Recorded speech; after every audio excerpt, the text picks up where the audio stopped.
There we go. Now we're live. Yay! Okay, yay. So we're back again, finally. I think today is the absolute last day we can record and still be in May. In May. Jesus Christ, dude. No. Don't expect me to remember things like months. So this is Season 3, Episode 5 of Your Book is Why Daddy Drinks. I am Tyler. And I am Matt. And joining us this month is the lovely Erin. Erin, say hello. Hello. Erin, who are you and what do you do that makes you famous? I'm Erin. I think we covered that part. And I have a little podcast called Brass Needles about knitting and science fiction and cosplay. Where would one go to find that podcast? Yes. www.brassneedles.com. Awesome. And Erin has been a friend of Tyler's and mine almost actually as long as I have known Tyler, which is now going on to pretty much. I'm really glad you said that we've been friends as long as you've known me, not as long as you and I've been friends, because I've been friends with Erin's longer than with you. Oh, okay. Well, I mean, I did think that you were a gigantic asshole the first couple of times I met you, and then because I was. Well, yeah. That's part of his charm. All right. So, before we dive into this month's book, what are you both drinking? I've got Angry Orchard because, fuck, it's good. I am drinking Brewery Omgang from Cooperstown, New York. It's their It's called Three Philosophers, but it's their quadruple ale. Figure that. It is very, very tasty, and this is the same brewery that does the Game of Thrones themed beer. So they've got two now. They've got Take the Black and Red Wedding, right? No, they actually have a bunch more. They have a dragon themed one, which is brewed with peppers.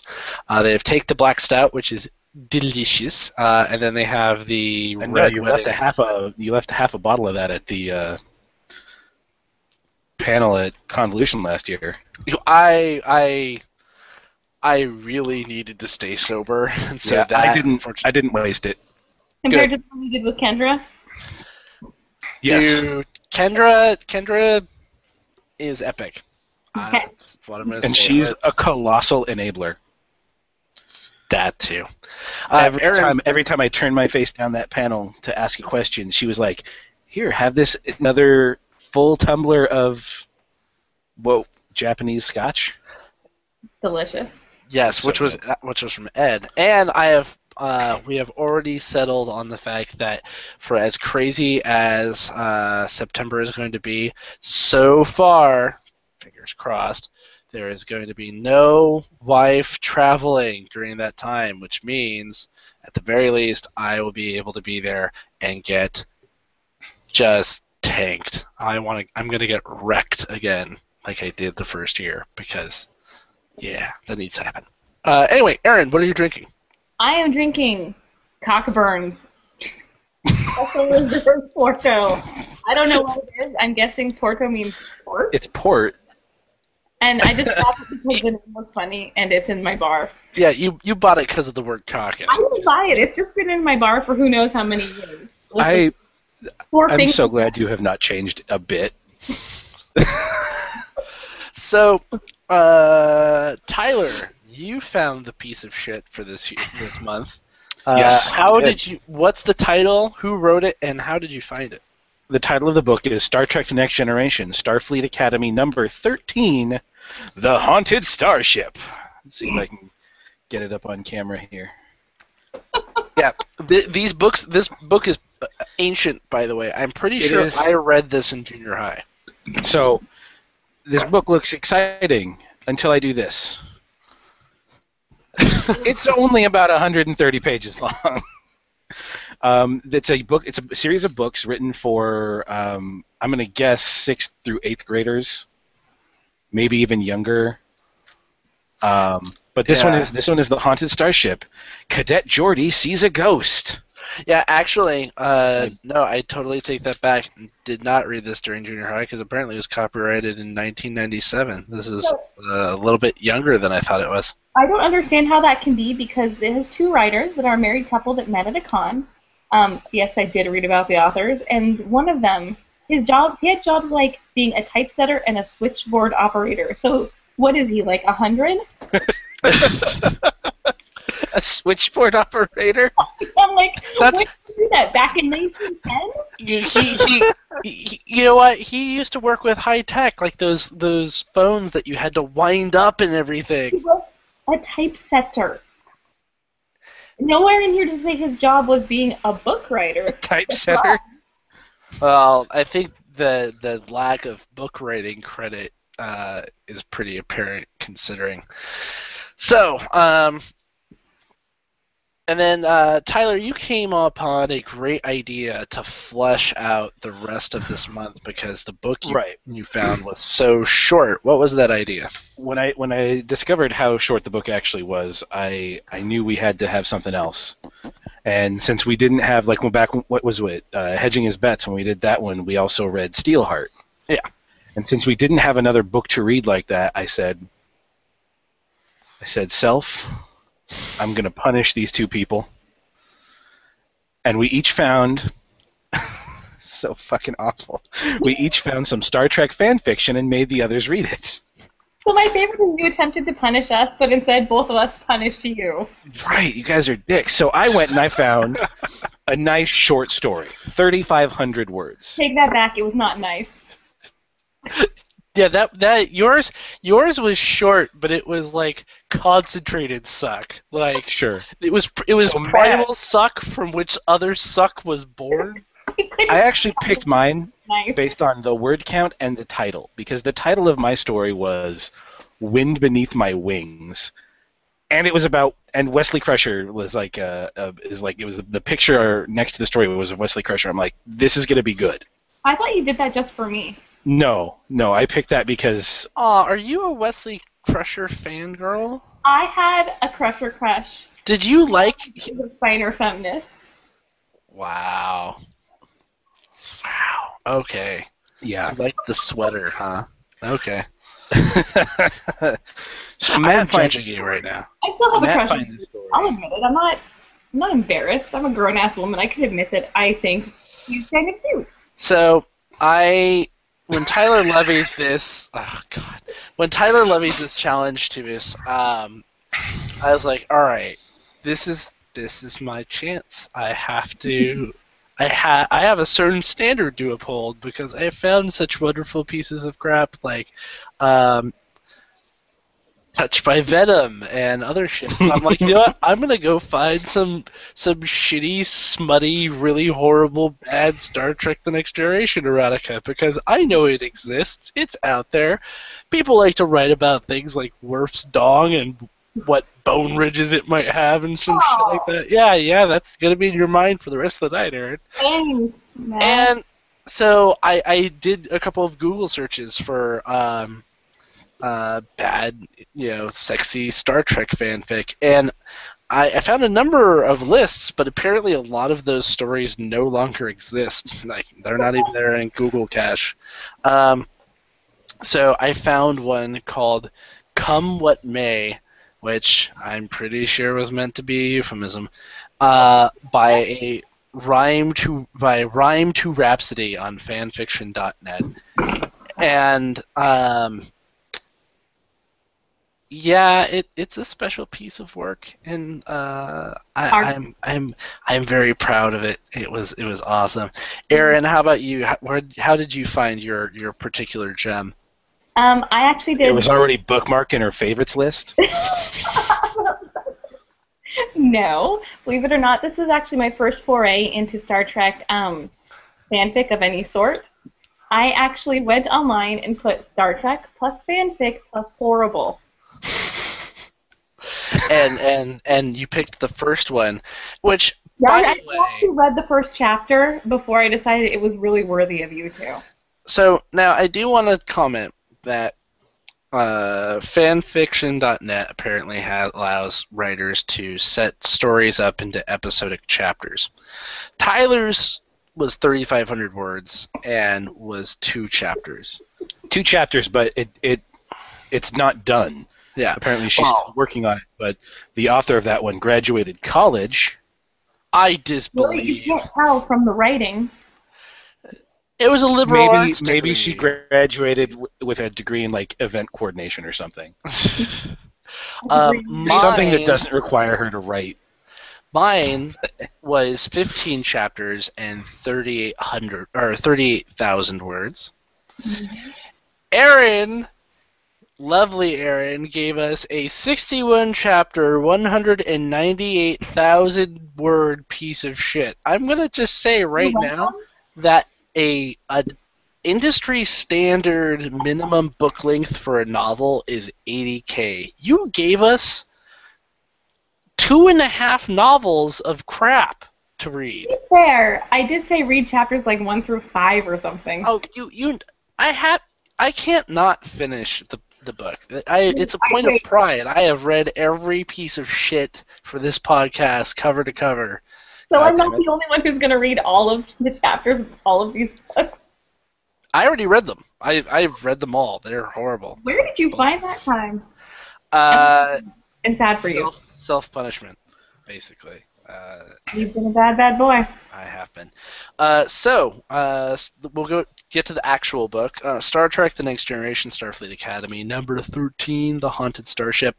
The story is that all of these series are the characters you know and love from Star Trek: The Next Generation, except they're in Starfleet Academy. And it is their adventures before they settle off and come together on the Starship Enterprise.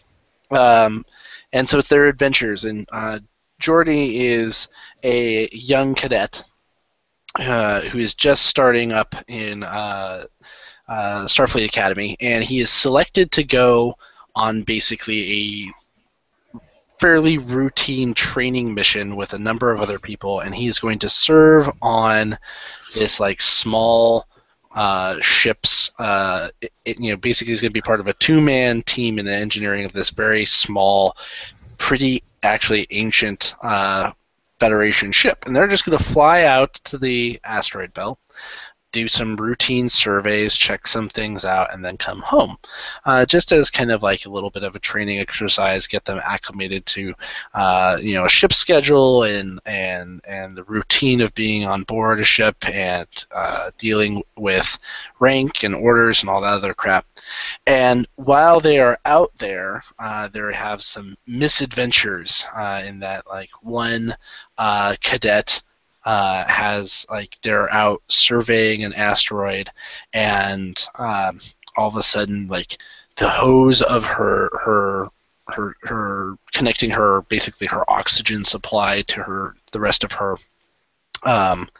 space suit gets severed, and she goes, and the release of pressure blasts her off of the asteroid, and so they have to go save her. And it's Geordi with his visor, which lets him see beyond the normal spectrum that human eyes can see, spots her, and they rescue her, and yay, it's all great.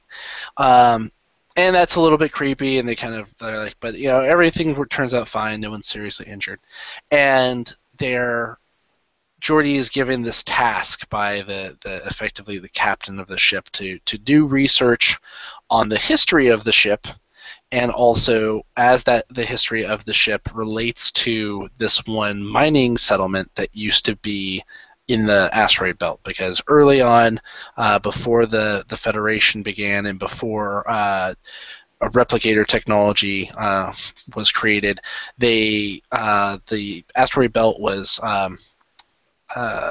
populated by miners who would basically mine the asteroids for metal and then ship it back to Earth so that they could build the first beginnings of the space fleet. And so he does research, and he finds out that the first captain of the ship that they're on turned out to be this kind of epic badass. And his first mate also was an epic badass, and they basically fought off a group of pirates that were notorious in that area that would raid settlers and miners and steal their ore and their gear and kill them all. And they, against overwhelming odds, were able to track them down and defeat them. And after this story, Geordi has a moment of freak out when he's in the engine compartment.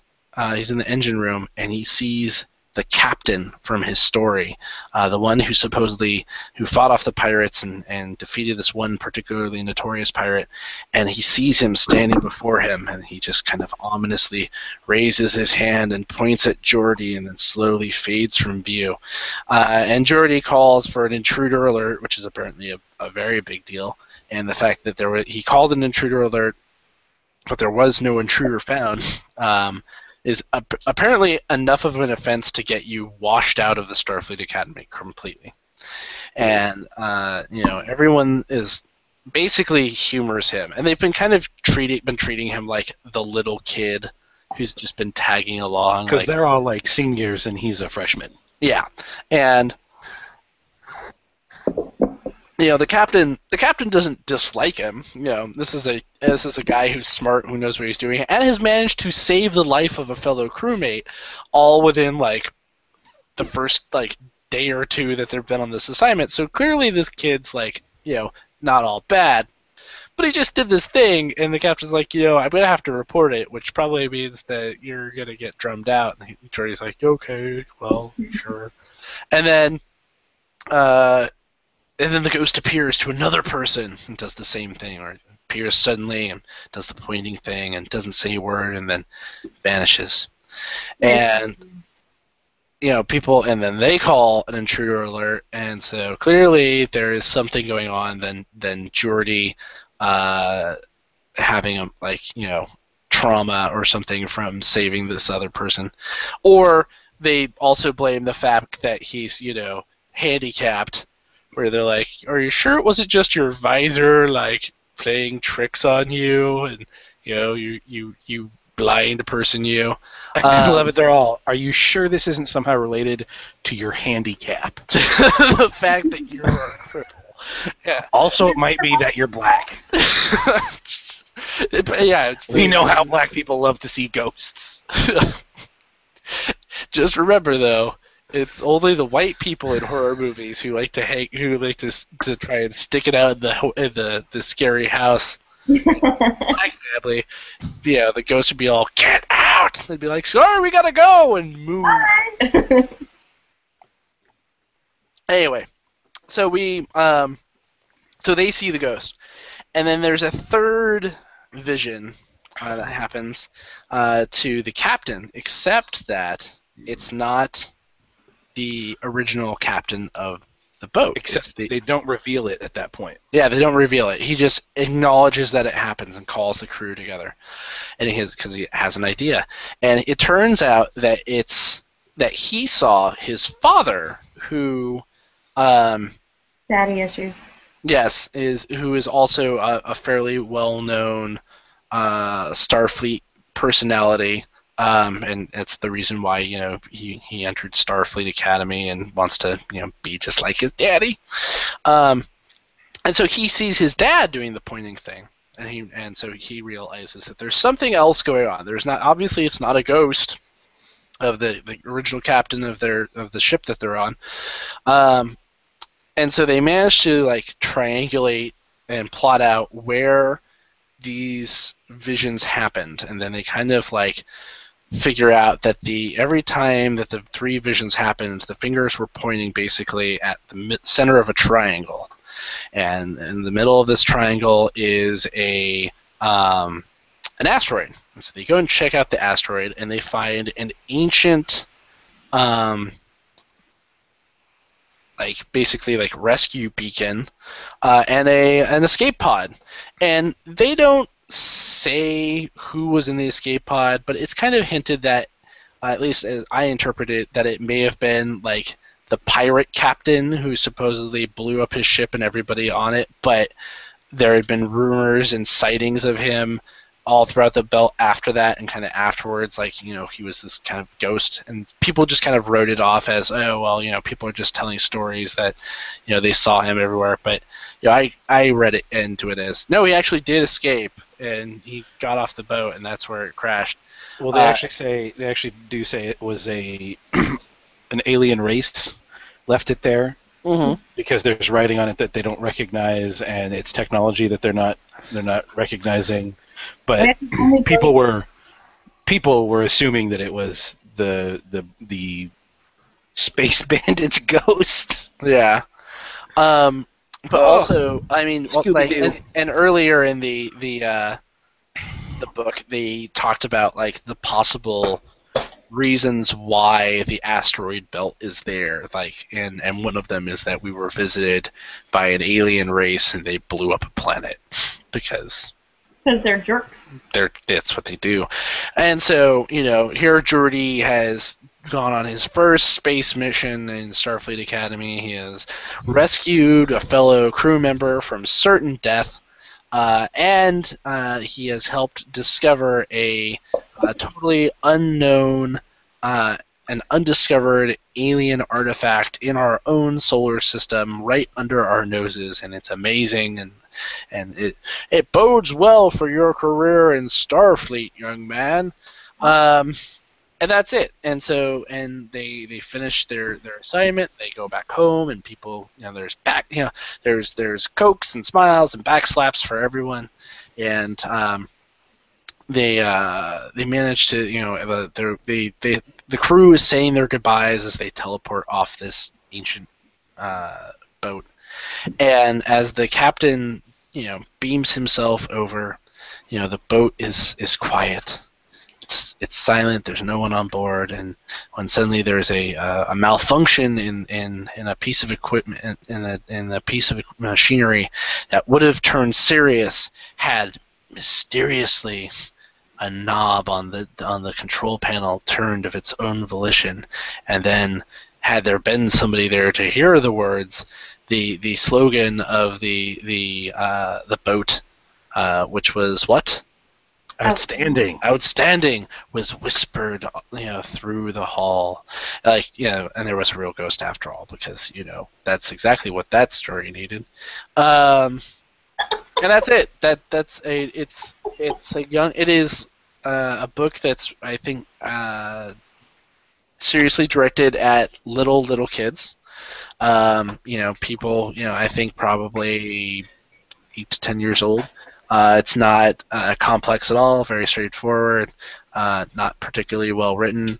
Geordi is kind of treated, dismissively at first, and even after he proves himself by saving somebody's life, I still got the feeling like he was just being humored, right? Like, you got assigned on this, you got put on this assignment, and you can help out, but we're not going to really give you any serious work to do. You, in fact, are going to get homework. So go to your room and do your Go study. right as a history report. Yeah. No, I wrote the same note. It says they talk to him like he's 5, because the captain's a cross between a father, a chum, and an awkward teacher, and a moody bitch. Yeah, I mean, and the other people, I mean, and no one's like mean to him. Like, there's no one like insulting him or anything. But it's just they don't really like treat it. I mean, they treat him like like seniors treat freshmen. And so it's it is what it is. I mean, it's straightforward and kind of dumb. Tyler, what'd you think? I thought it kind of held with the idea that Star Trek, every episode of Star Trek, at least in the original series and TNG, Voyager, Deep Space Nine, and Enterprise all got away from each episode is supposed to be a morality play. Yeah. So clearly this book is supposed to be about having integrity and sticking with your word even when it won't end well for you. Because they offered Geordi the chance to lie about what he saw, and he says, "No, I know what I saw, and this is what my report's going to be, even if it gets me washed out of Starfleet." And everyone's like, "Damn, I respect you, but you're going to get your ass kicked out." And that was, I guess, it was a good moral for the children's, but the book fucking sucks.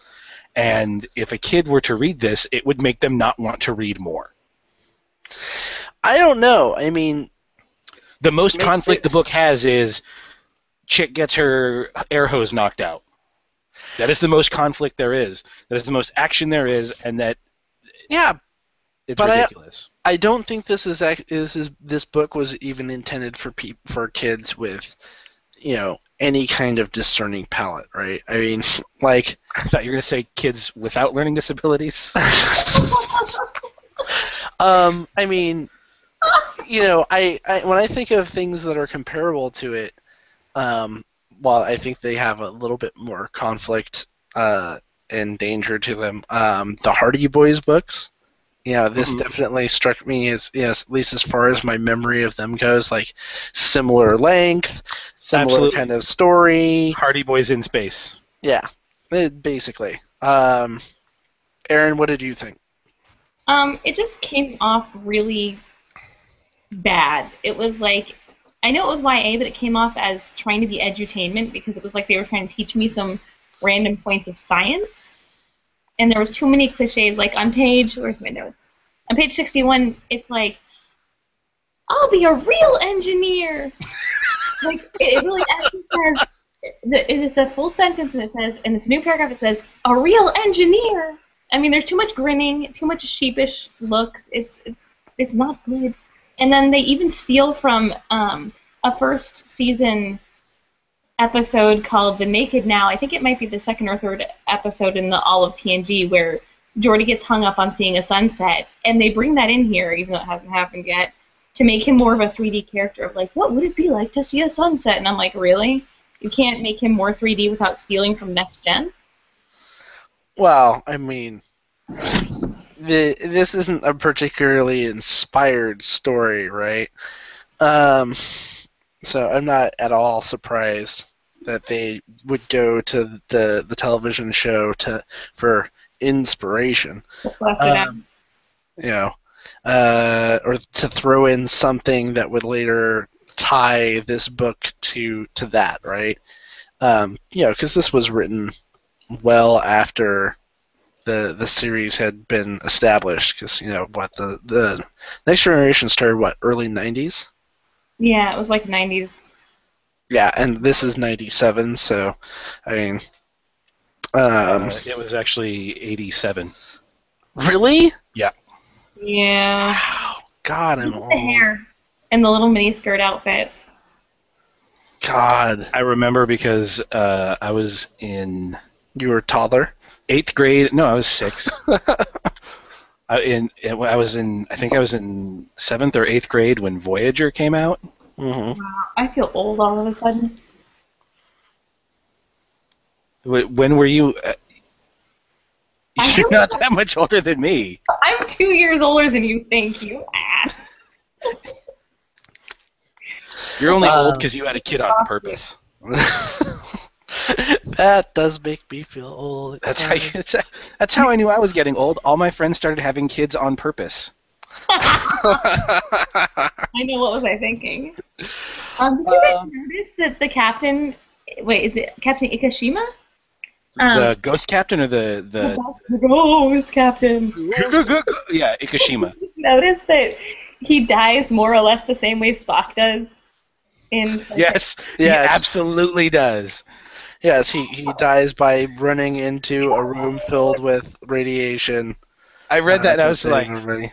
they just fucking Wrath of Condas with that guy. The needs of the many.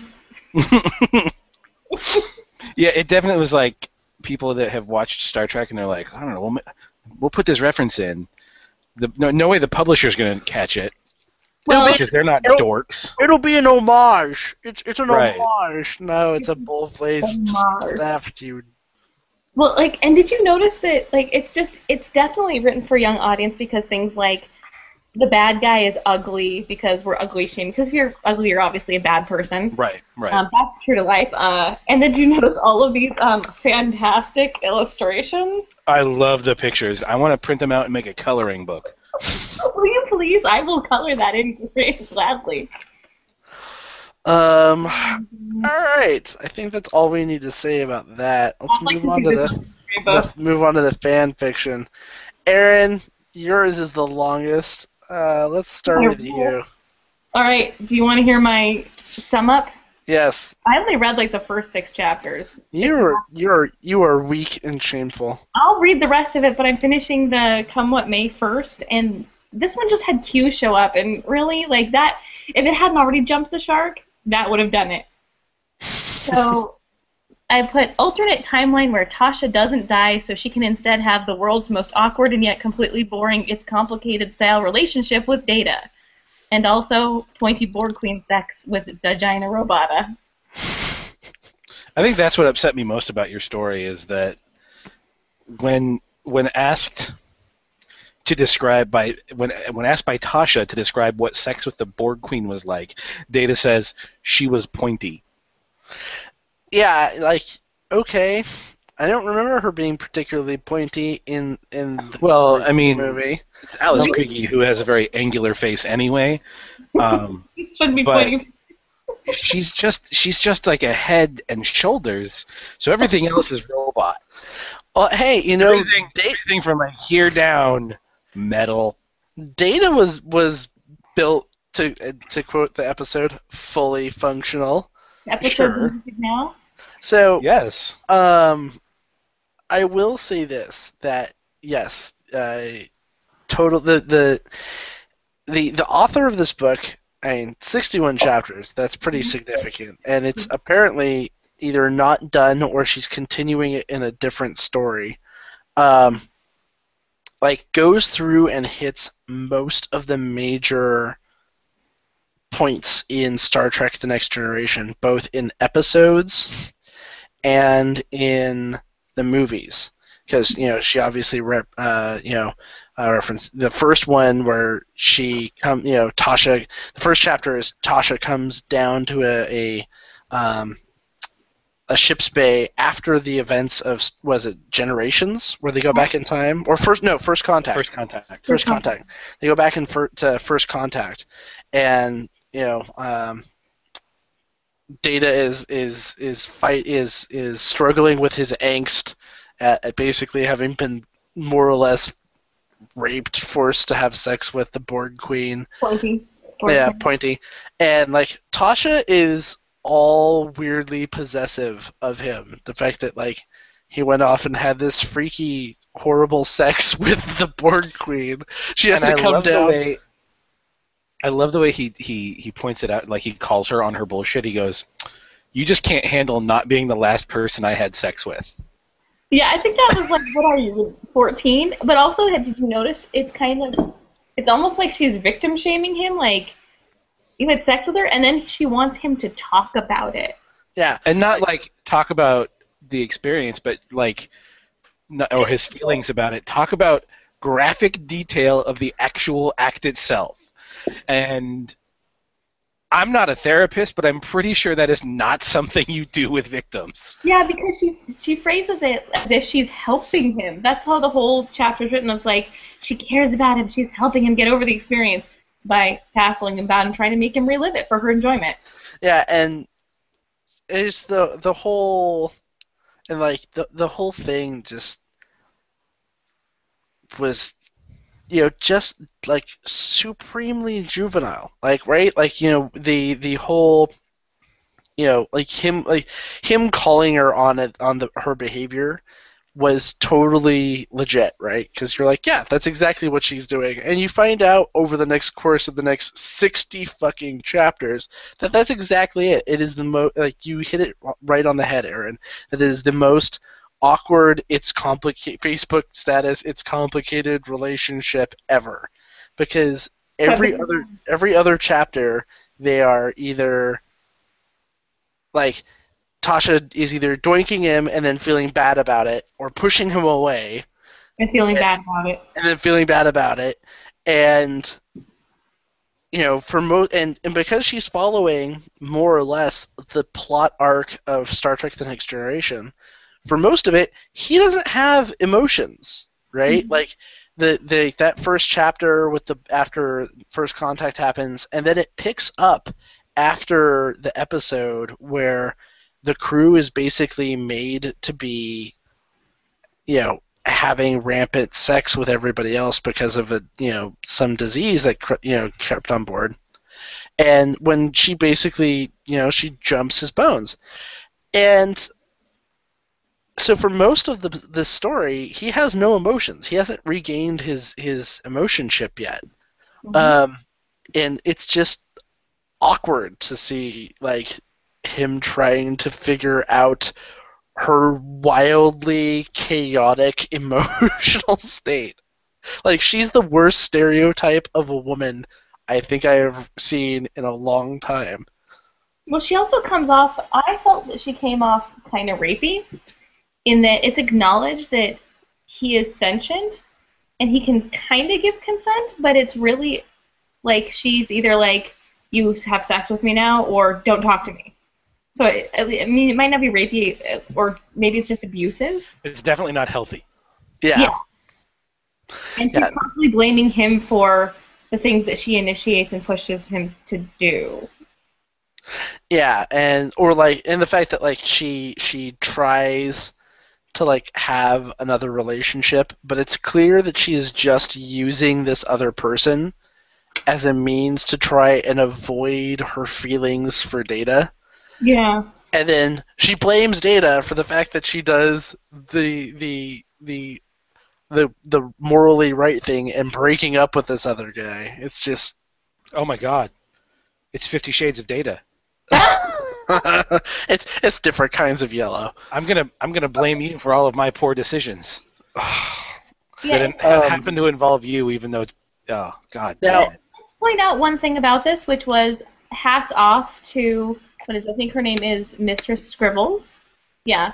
She has proper grammar and spelling. Yeah, I actually had mentioned that to Matt earlier, that the stories that you guys picked, technically the writing is good. The grammar is proper, the punctuation is good. Well, content is shit, that's horrible. but the way it's written is technically correct.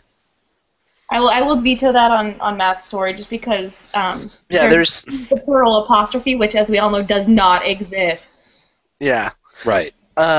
So I will say this, that has been one of my frequent complaints about authors of the books we have read, is that they don't think out the consequences of what they write. They don't think of like the next step in the chain of events, right? Like like Steelheart, perfect example. Brandon Sanderson, with the villain who can create shadows that are physical, and that the villain himself can make himself incorporeal, so he can float through walls and shit, unless he has a UV light shined on him, which nullifies his abilities.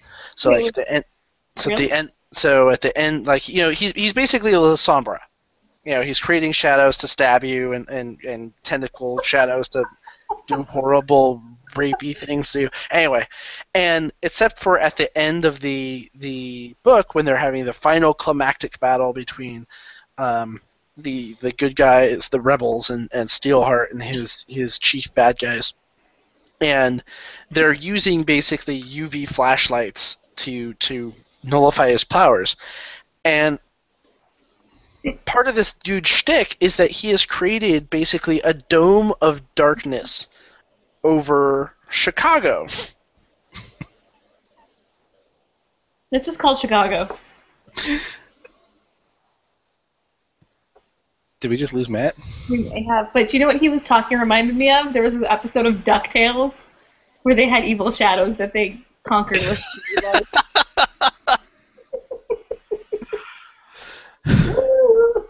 I'm actually worried that if we've lost Matt, we've lost the whole thing. Biggest producer of UV light we have would nuke that fucking dome every day at dawn. And then You cut out for a minute, Matt, Yeah. and we talked about DuckTales. So, Oh, fuck you. so he's creating the shadows. He's got the dome of shadows.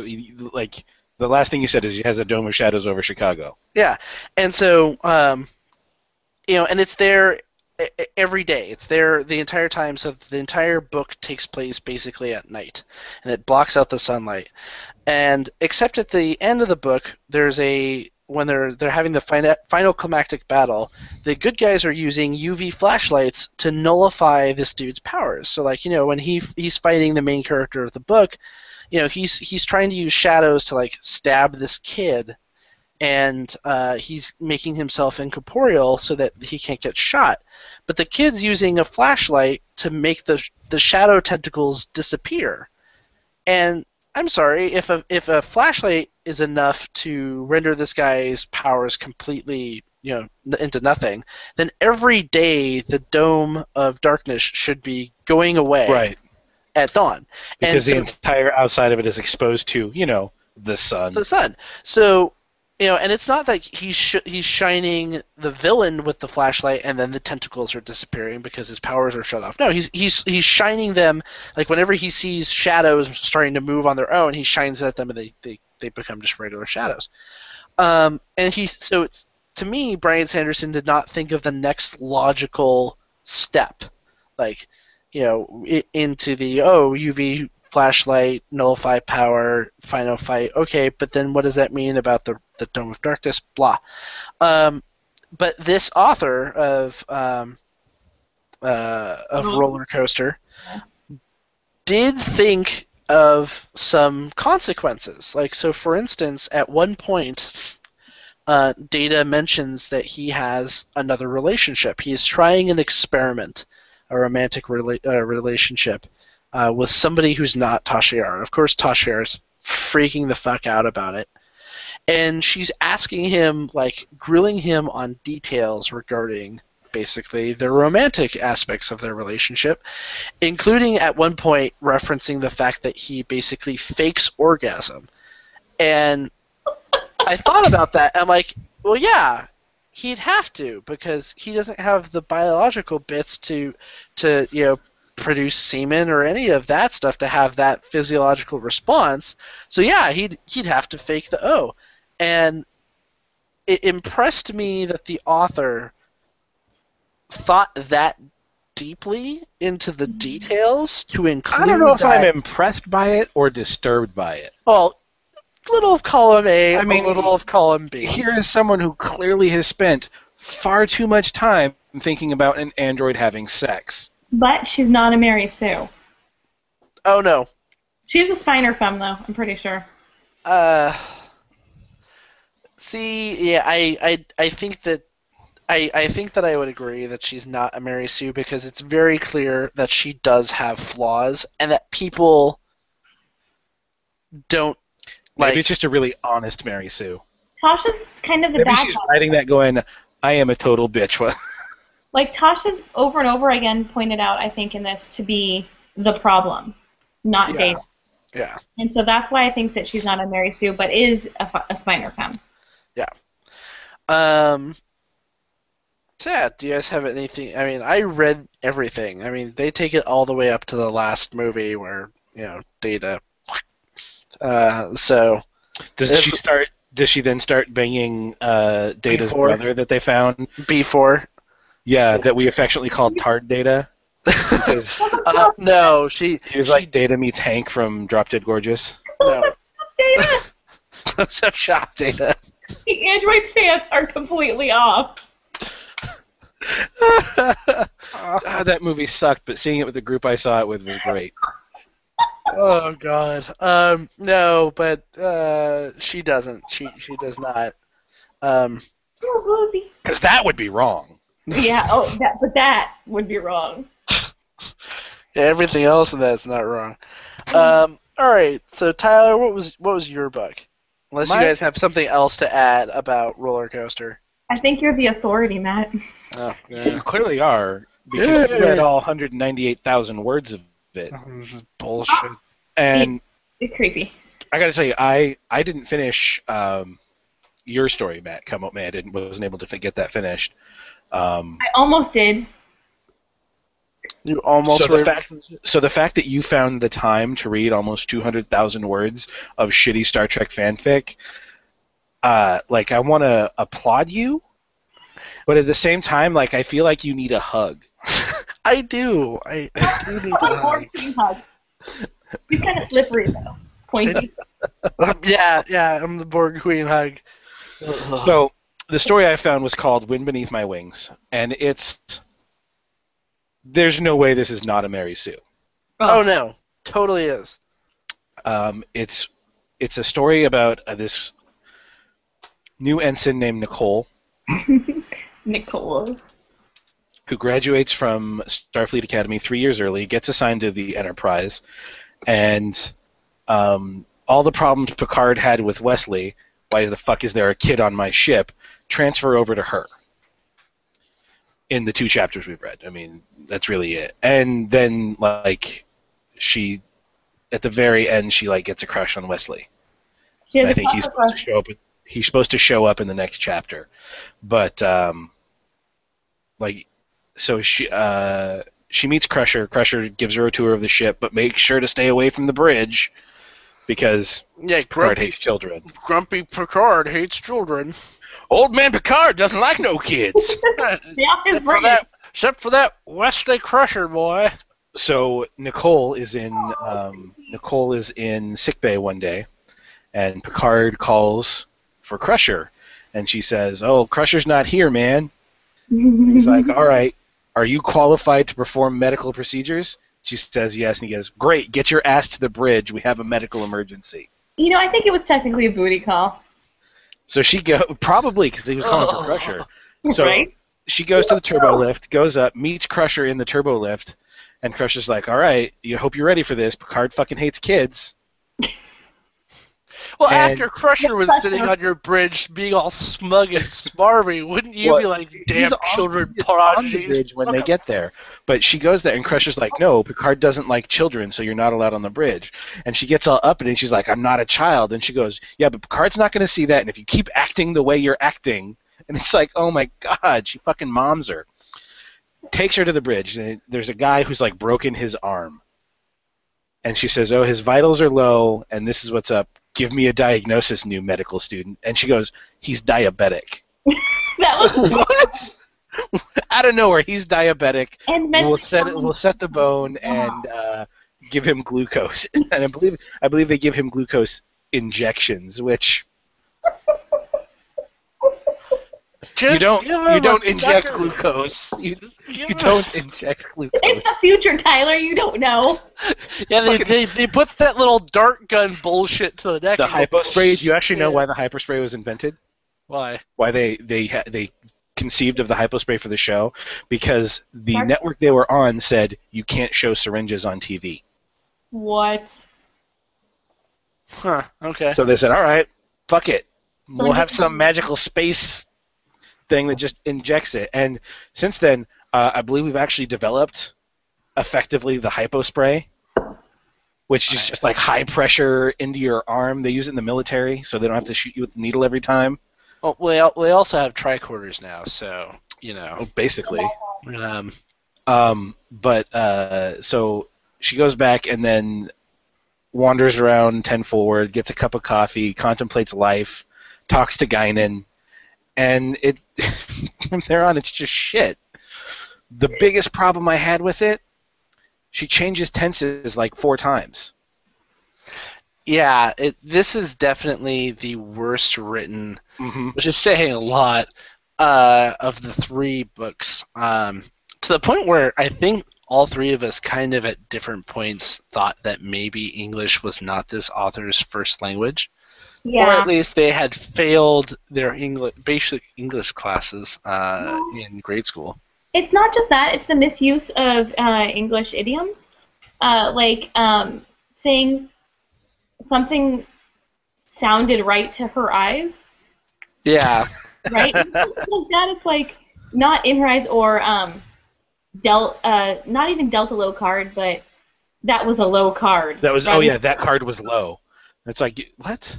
Yeah, Like he played a 2? Your Yeah, analogies are very poor. It's off. It sounds like English is a second language because of things like that.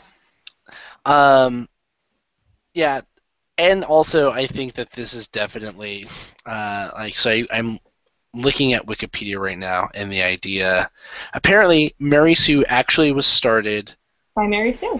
by no the first that was the name of the first character, Lieutenant Mary Sue, and it was a parody story from the original Star Trek series. That's where we got Slash, was from Star Trek fan Yeah, fiction. and in by 1976, Menagerie's editors, and so the story was A Trekkie's Tale, written by Paula Smith in 1973 for for her fanzine Menagerie #2, and so 3 years later, in '76, Menagerie's editors stated that they disliked such characters, saying, Mary Sue stories, the adventures of the youngest, smartest ever person to graduate from the academy, which we have here, 3 years, graduating 3 years early, and ever get a commission at such a tender age. Usually characterized by unprecedented skill in everything from art to zoology, including karate and arm wrestling. This character can also be found burrowing her way into the good graces / hearts / mind of one of the big three, and they list pants. And they list Kirk, Spock, or McCoy, if not all three at once. She saves the day by her wit and ability, which we have here, and if we are lucky, has the good grace to die at the end, being engraved by the entire ship. That's my favorite part of Mary Sue. Mary Sue today has changed from its original meaning and now carries a generalized, although not universal, connotation of wish fulfillment and is commonly associated with self-insertion. True self-insertion is a literal and generally undisguised representation of the author. Most characters described as Mary Sues are not, though they are often called proxies for the author. The negative connotation comes from this wish fulfillment implication. The Mary Sue is judged as a poorly developed character, too perfect and lacking in realism to be interesting. I don't think that the wish fulfillment aspect of it is purely what the negative connotation comes from. I think the fact that Mary Sues are just shitty characters is where the negative connotation comes from. I think that the wish fulfillment via self-insertion or author proxy is just kind of like adding an extra layer on the shit sundae. Yeah, like it would be okay. I could even go with her being the youngest person ever to graduate and being posted somehow to the, flagship ship of the entire Starfleet, the Enterprise, if it also didn't mean that she was a special favorite of Dr. Crusher, and I guess she saved the day by diagnosing a diabetic. Right, right. Oh, he must be diabetic. No fucking shit. No. You have records on every member of your crew, and you didn't know that Jackhole there was diabetic? How is it? No. Fucking replicate him. How What? Rolling that shit while he's on the bridge, like. How have they not? This is the 24th fucking century. How have they not figured diabetes out? Because this is a shitty fan fiction. They absolutely have. No one in Star Trek is diabetic.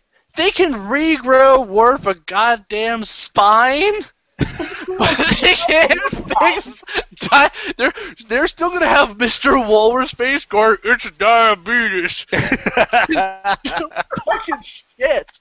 No, here's the best part. She sees Wesley in 10 Forward, finds out his name is Wesley Crusher, the same as her boss. Doesn't know her boss has a kid that's working on the ship. There's a whole bunch of shit where it's like, you would know these things. Yeah, he's being assigned to the fucking Enterprise. It's a crew of rock stars. Oh shit, there's an android here? He's a kid who didn't even have he basically coasted into Starfleet Academy. He had already been piloting the fucking flagship of Starfleet. And she doesn't know that he exists or that she's Beverly Crusher's son. Like, did you see the rationalization? Oh, they're probably not related. And oh god, and the horrible way that she writes it with her English as a second language. It must be as a second language because there's no other way that this would work. That you could write something like this. Oh no. That is not true at all. We have the experience and the scars to say that It's called fucking being a complete just dumbass. Org's Odyssey, for fuck's sake. The grammar Oh. in that was dog shit, and that Yeah. guy was born, bred, raised American. Um, Dude, no. The Uh, high probability made her slightly stiff, whatever that means. Like, does she have an erection? She decided it was better to pursue what she was already doing than to stop now because they might be related. What? yeah, that's a very awesome example of word soup. my favorite was when when Crusher is talking about how quickly Nicole assessed her patient, and she says, "Did you see how quickly she accessed him?" Yeah, she checked. She like checked his oil. Just No, okay. The story that is the king of that is Matt's story. I'm sorry. It is full of that. Full of it. They use the term vial, like a vial of medicine. It's VILE, and that's just one of them. yeah. There's There's so it's HIS for his, but hers is always HER''S. so my story was Come What May, from Rhyme to Rhapsody, which was, let's see, 13 chapters. And like I said, I originally set out to try and find something smutty. And I settled on this because it was just very clear from the opening chapter that the main character was going to be Mary Sue. I just want to read the description of this story. Okay. This is the author's description of it. When a new scientist comes on board, Data finds himself dragged into the imploding gas giant that is her life. Nice space reference there. With his emotion chip in place and functioning, just how will its IT' impact change him, mold him, and redefine things like friendship, love, and That's a fucking question. There should be a question mark at the end of that, not a period. And that's what you take issue with? And like, out of everything? Also, I didn't read much of this one. redefine doesn't have a hyphen! God damn it! Okay, so... Oh, it's so bad, Matt. Like, it is so bad. So, I had to wonder if you were still friends with me. So the prologue opens up with the main character having what basically is a mental breakdown in sickbay, and Counselor Troy, small c before her name, never mind the fact that right.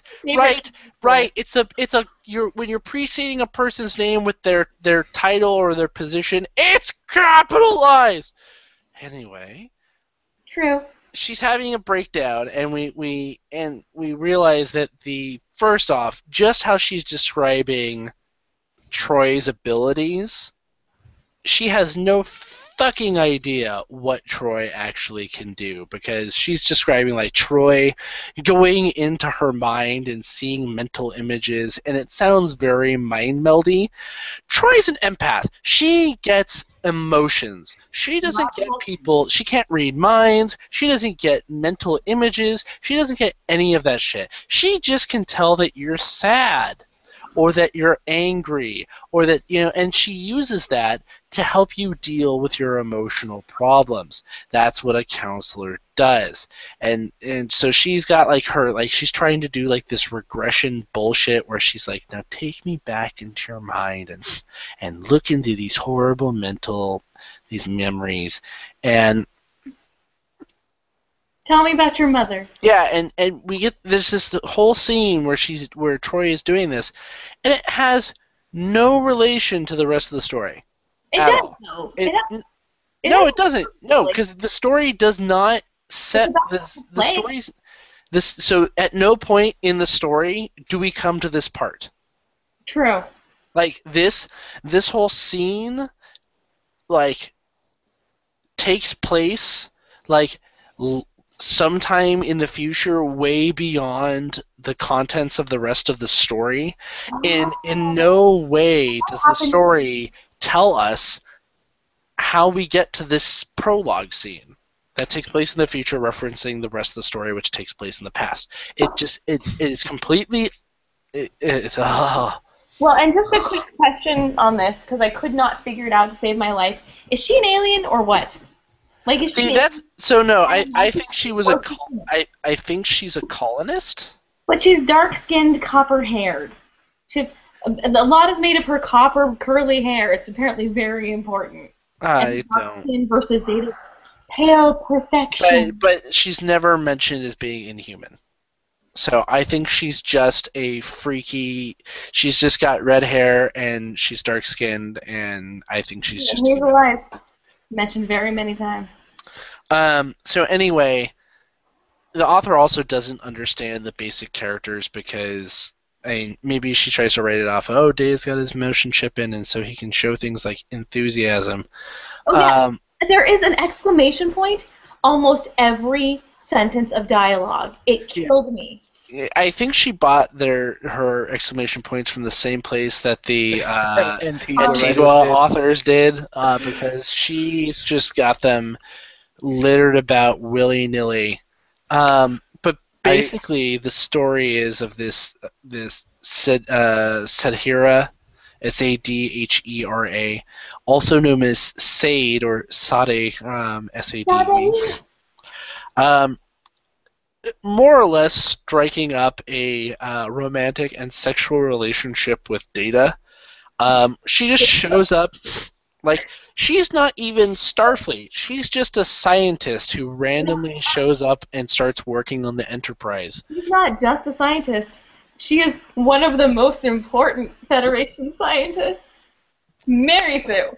Yeah, and that's the main reason why I picked it, because it's obvious. And if you go and look, the author's only other story is Incarnate. On his way home from Egypt in the airport, two separate words. Dr. Bruce Banner is kissed by a strange woman who tells him to take her home with him. So they hop in a taxi and go back to his hotel. Now the Hulk belongs to her. And now the Hulk belongs to her is a question, apparently. Now the Hulk belongs to her? I have to see what else Aaron's author wrote. Also, Sadhera, other than being a scientist, is also apparently an erotic hula hoop dancer. Because the Enterprise is having a talent show, and Dr. Crusher sees her dancing in the gymnasium, apparently, and says, "Hey, you're really good. You should take part in the talent show." And her talent show act is apparently a sexy hula hoop show. The sexy hula hoop show. While Super Mary Sue. also on the ship are apparently some Ferengi whose ship was in distress, so the Enterprise beams them over, and they are watching the sexy hula hooping. They're like, They decide to kidnap her, and Data, because he's in love with her, and because like she's the most important Federation bullshit scientist ever. The Enterprise goes and rescues her. What? He's a fucking botanist. A space botanist?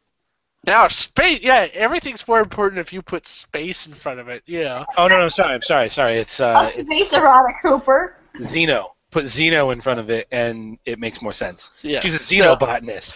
So at some point they go and rescue her, and then there's some bullshit where she goes to this planet where there is 4, I believe it's called, or 2. I don't fucking care. It's And it's a where movie. basically she has to, like, of course, where they have some sort of like horrible space herpes flu or something, and of course she shows up and instantaneously manages to come up with a cure in like 3 days. She plugs it into the white box, and then 90 minutes later, bing, Bing! the Yeah, cure. the cure. Well, and then this was a point that I had a problem with, and not This point? This is the point? one of my problems, and it wasn't how quickly the cure was discovered. It was that a moon of a world where there was certain agriculture on this world, the moon would also have the same agriculture be growing exactly the same species of tree. Come on. Well, maybe they transported the tree to the moon. I'm Are you sorry, did you just... are you an astronomer, Aaron? Are you a I- xenobotanist? Are you a xenobotanist? You don't know, then. Botanist. The space spores, the space seeds came from So, space.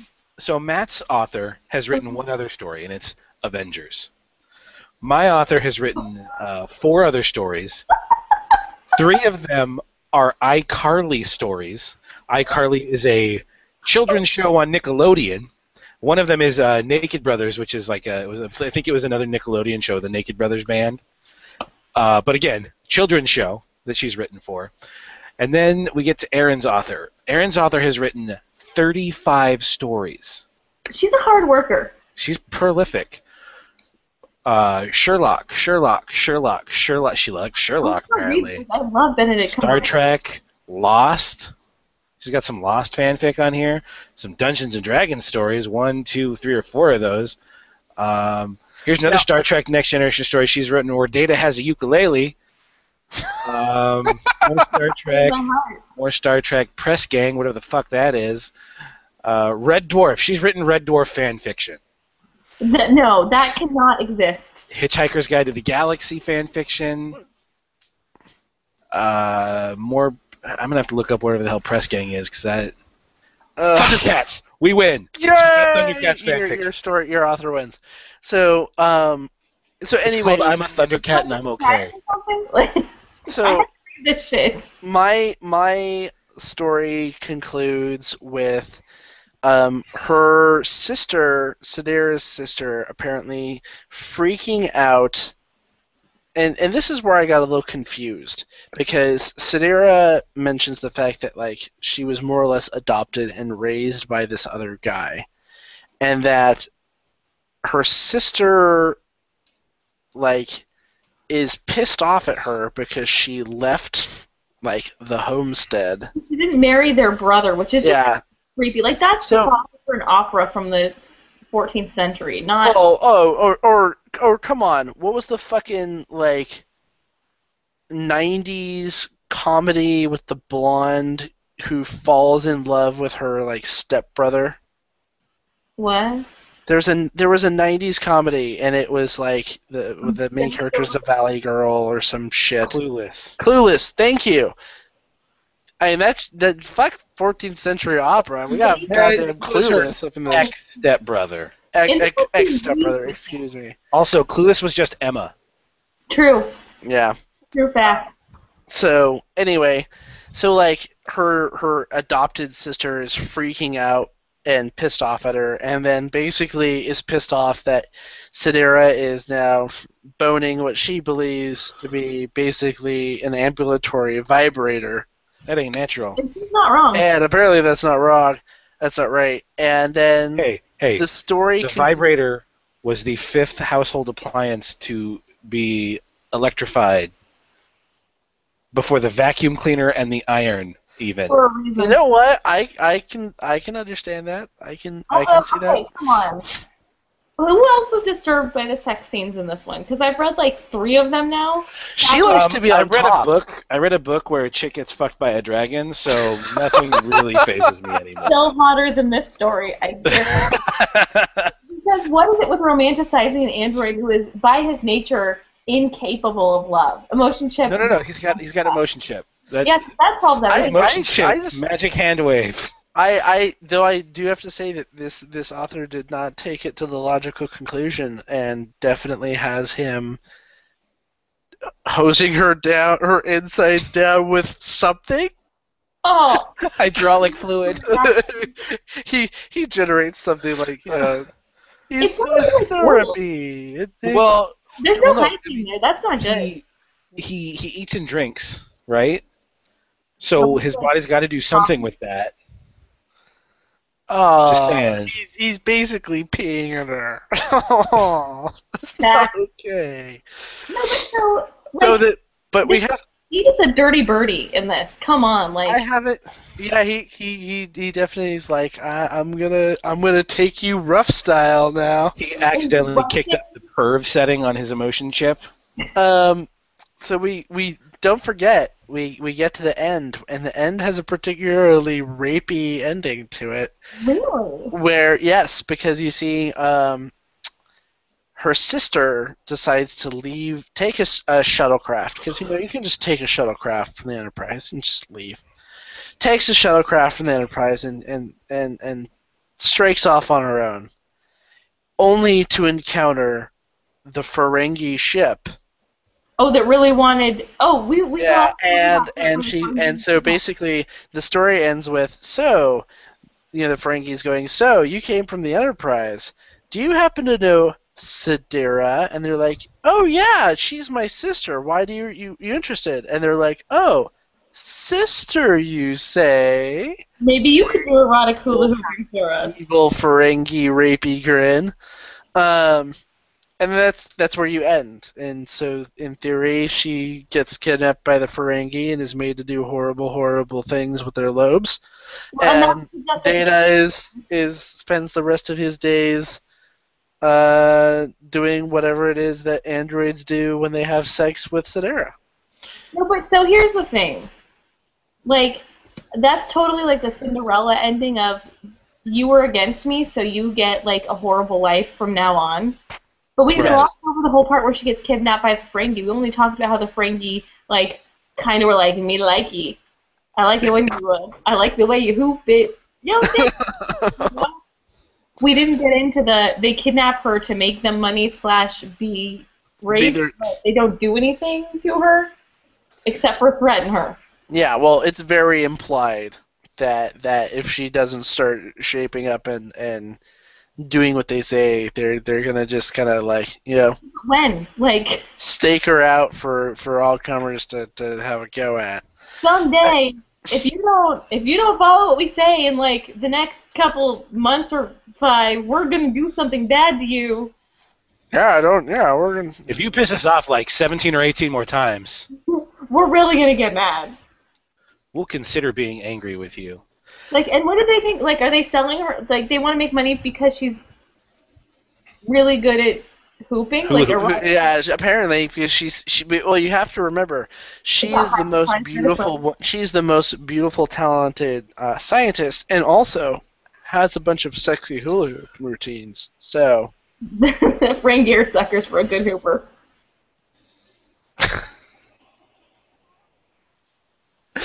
I don't think Matt realized he's cut out again. No. Oh, there you are. I think it's any time I go and look at the YouTube page. Well, maybe. So my biggest issue with all of these fan fictions is they give Data his emotion chip to basically give the authors fucking carte blanche to write whatever they want. Well, Data would only say that because he's got his emotion chip. So he's got his emotion chip, so he's not being himself.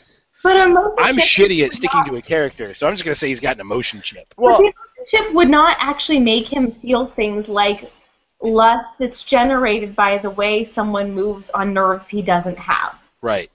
And yeah, I mean that was the point I was going to raise, that these stories apparently indicate a complete lack of understanding of what emotions are. Emotions means that he has really good sex. Like, when I got to the parts in Wind Beneath My Wing, not Wind Beneath My Wings, Come What May, which is spelled C-O-M-E, which really bugs me because I feel like it should have been the other way. Every chapter is android sex. After they finally do it once, it's like, let's just have them fuck everywhere. Well, see, the thing that gets me about this, and this is a little bit of the my education in psychology. It just feels a cat. Emotions are highly driven, and may even be completely driven by your biology, right? Like that your emotions are driven by serotonin and things that Data does not have. So even if he had an emotion chip, that chip is going to be wrong. Like, there are going to be situations that his dad could not have coded for. I mean, just like a sexy xenobotanist hula hooper grinding on his junk. Exactly. He'd be like, "I does not compute, error 40." You just start sparking out. Like, he uses the F word when he's talking to the Ofar, the Ferengi. And also, point of order here. She keeps threatening them by biting their lobes. They would have found that hot. They're Ferengi. They like umaks. I'm just gonna put that out there.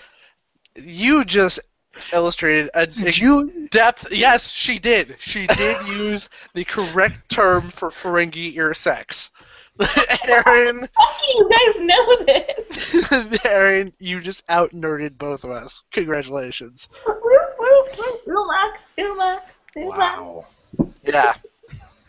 Don't forget, I'm pretty sure, doesn't Aaron have her own Starfleet uniform? Shut up. See? Medical uniform, right? No, it's actually a Deep Space Nine jumpsuit for when I cosplay Jet Zero Dax. No. Kat had the medical. I tried to actually sew myself the scant uniform that Deanna Troi wears in the very first episode of the first season, the pilot for TNG, but the instructions were really poor, and my sewing skills are just not up to par. But I still have the fabric and the hairpiece to cosplay Deanna Troi in episode 1. Whoop, whoop, intergalactic cheerleader. That's not something I'd be proud of. I'm just saying, I am proud not of to it. shit on your parade or anything. At least I don't write fanfic with dirty, dirty android sex. Like, I write here, this is like, oh, I can't say this without shaming another fandom, so I'm not going to do it, but, like, this is the lowest of the lowest, like, the android sex. It's the romanticizing completely unavailable male figure as the epitome of what you want to make. Actually, no. The lowest is when you're writing Mary Sue fan fiction, where Kirk is also like some sort of ocelot. Spit pump, Tyler. And also, no, I mean, an ocelot. you know what the thing is though? I can kind of understand, and What? the Explain. Data. No. I can understand the attraction of having Data be the romantically and the emotional unavailability is part of it, because how much more special are you that you then bagged Data, right? Not He's the that- unattainable lay, right? Like that's the thing. Like the Unattainable lay. Wait. In every episode, we see that he's willing to go down with anybody who's like, "Hey, it's time for us to have sex." He's like, "I'm childlike." Okay. which is That is creepy. not. That's He's creepy. not hard to conquer. That's creepy.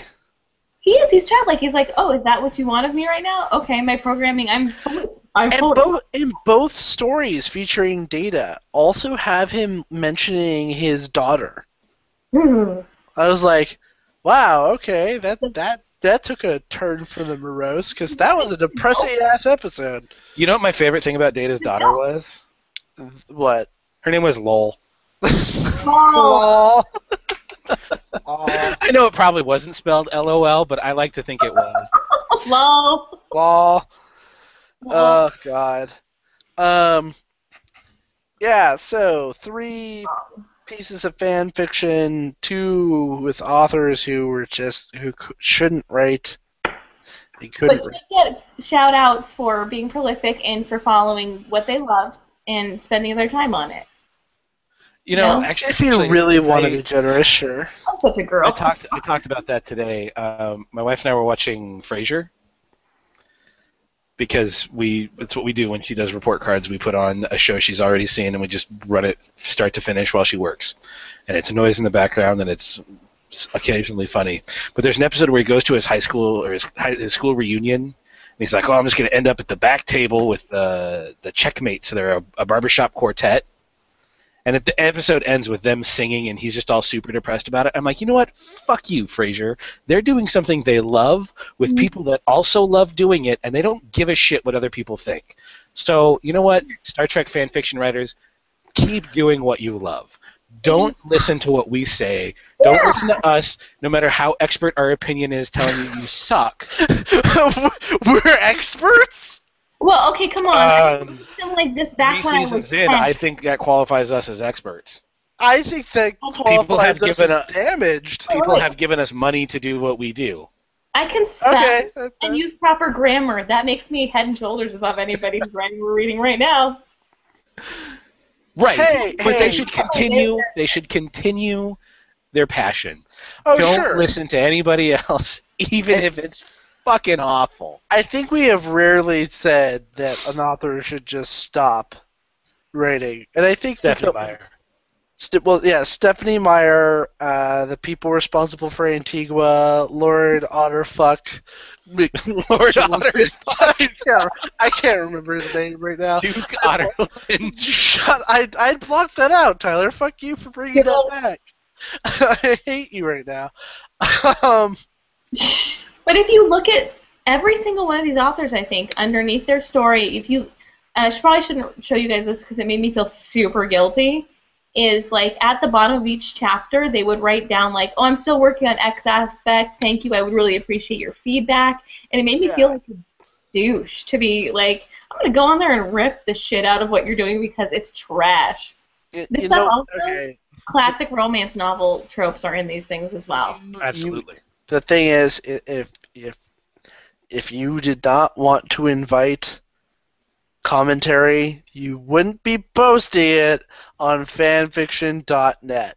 Now, whether or not this gets back to any of the friggin' authors who are responsible for these stories, I have no idea. And you know what? I would love for them to come on and talk to us, or at least send some emails, and we can post the emails. On our lawns, though.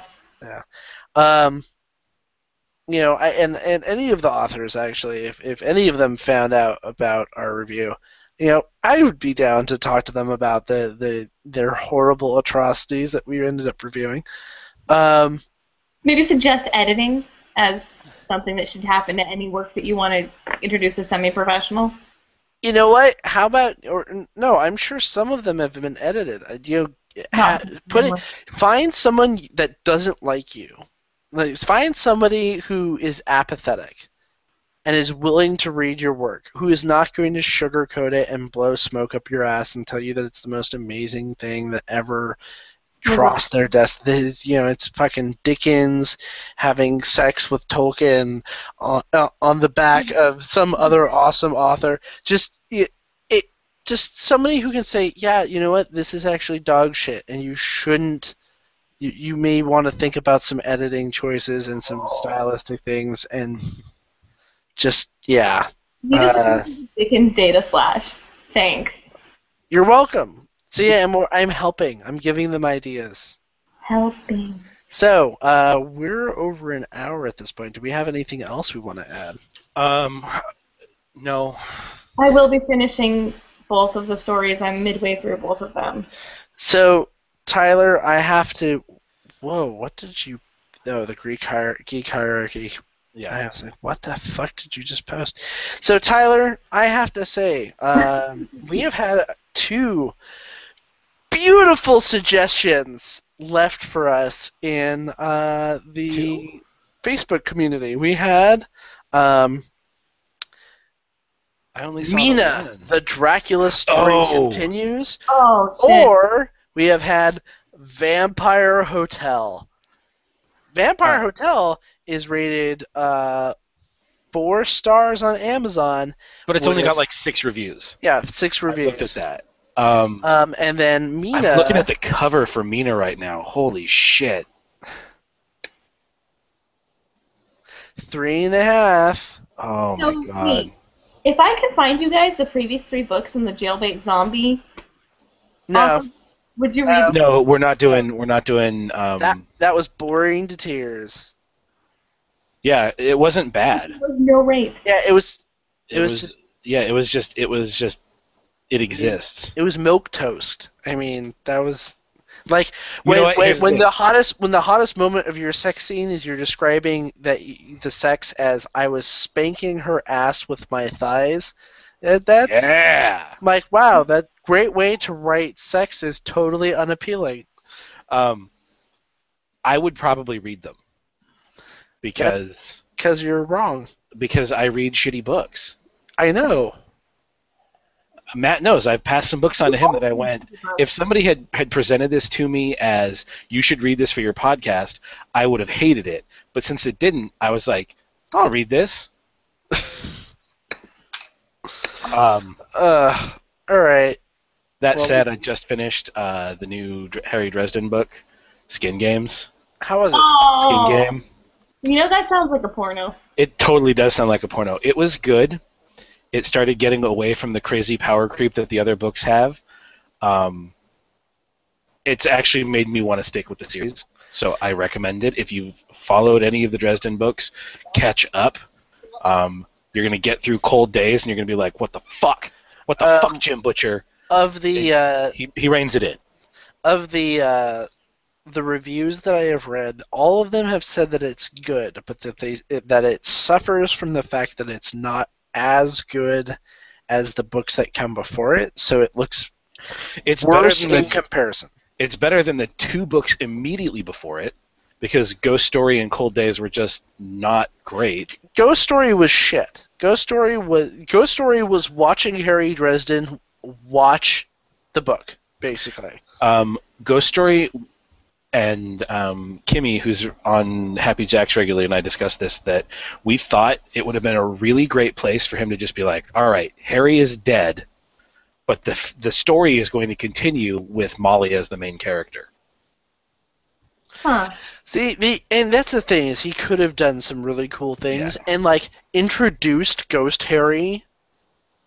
Like, he could have written the book from the characters' perspectives of everybody else, and then introduced the fact that Harry was a ghost secondhand. The whole time. He could have done it in so many different ways by they got, creepy visions or whatever, and maybe somebody sees Harry in a mirror, and so built it up like that, right? That Harry's not actually dead. Right. But instead, we get a book from Harry's perspective of him watching the action, which is not the same thing as him being in the action. Skin Game has a whole lot of feels in it. Like, older characters are brought back, and it's like there's emotional scenes with them. Okay. And he does a really good job with those. I think if you've enjoyed the series so far, it's definitely good to continue it. Okay. Well, I'm gonna be picking it up, so I just haven't yet. All right. Well, Aaron, do you have anything else you'd like to add? No, just thanks for having me. I really enjoyed it. Sell your podcast right now.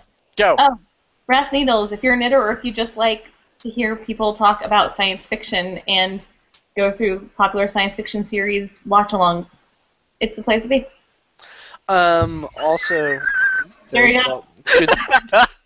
Sorry. Awesome. I just Excellent. opened up a meme Aaron sent of Geordie LaForge. What? Lights not working in room. Ejects warp core. It's like the preface of every single Yep. episode. Something's not working. Eject Eject the warp core. core. Separate the saucer section. Reroute power through the main deflector dish. Reverse the polarity. Reverse the polarity. Anyway. So, all right. So next month, what do we want to read? Do we want to read Mina? No. Vampire Hotel. Vampire Hotel. All right. Vampire Hotel. Vampire Hotel. It is. It's got a shitty Adobe Photoshop cover with a dude holding a snub-nosed pistol. That's good because we can get that one in Kindle version, and Mina does not come in Kindle version. Yeah, and the Kindle version is $3 versus the paperback, which is I think 12. highly overpriced at $12.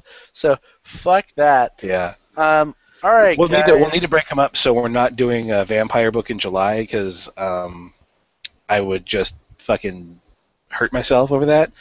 But I definitely want to read Mina at some point because it looks awful. Okay, we'll set that up for August, and we'll find something else for July. And can it please not be furry bullshit? Because July, my birthday month last year, was Org's Odyssey, and I hated that month. I hated it like cancer. It was so horrible. Oh wow. Maybe Which one is maybe we'll read the Da Vinci Code. Okay. Oh no, we could read the Glenn Beck book. Oh, the Overton window? Okay, yes, we're doing it. It was that or the Eye of Moloch? No, Eye of Moloch is the sequel. Oh, is it? I'm gonna write a shitty book for you guys. The Overton window is the first one. Yes, that's it. We're reading Glenn Beck. Oh, Okay. This is going to be horribly fucked. Okay. Anyway, So join us next month. We're going to read Vampire Hotel. Didn't Adam Sandler do an animated movie? Oh no, that was Hotel Transylvania. it was awesome from what I've heard. Was Anyway, it? All right, it's so next Vampire month. Hotel by Roger Huntman. All right. So thank you again for listening. This has been Season 3, Episode 5 of Your Book is Why Daddy Drinks, featuring Star Trek The Next Generation, Starfleet Academy, number 13, The Haunted Starship, by Brad and Kathy Ferguson. I am Tyler. I am Matt, and with us has been. Oh, Aaron, Miss Calendar from Brass Needles. There we go. Thank you, Awesome. everyone, Thank you. and good night. Good night.